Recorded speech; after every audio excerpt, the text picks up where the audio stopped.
Hello everyone.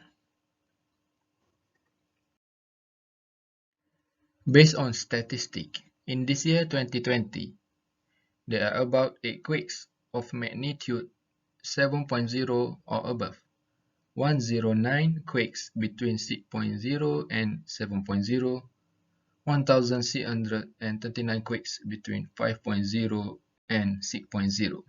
Meanwhile, 12,315 quakes between 4.0 and 5.0. To explain the magnitude of the earthquake, on the scale of 4.0, you will feel like a large truck passing by or shaking caused by an explosion nearby. On the scale of 5.0 magnitude, this can rattle dishes, break windows, and rock cars. Some poorly constructed buildings are at high risk of structural damage. On 6.0 magnitude, you can still stand up, but your books and pictures may fall from the shelf and walls. Your furniture will definitely move and wall may crack. On the outside, the roads will crack too. Set on the scale of 7.0 magnitude, it will be worse than standing in subway train. You will be having difficulty keeping your balance as the earth crack and buckle. Poorly built buildings are likely to collapse. Meanwhile, 8.0 magnitude, this level of shaking will cause many buildings and bridges to collapse.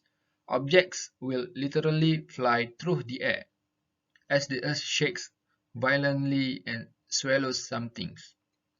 For the record, the highest magnitude of earthquake happened on 22 May year 1960 in Chile at a scale of 9.5.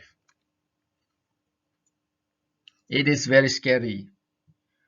Scientists are having bad time to predict earthquake before it happens. It is due to many variables present to be able to predict earthquake. So, what can we do?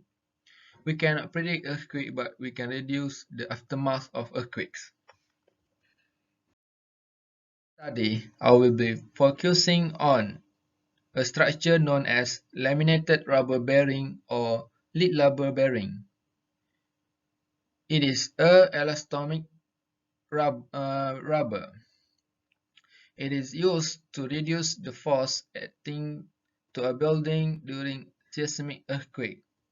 It consists of rubber layer, lead core, steel plate, and steel flange.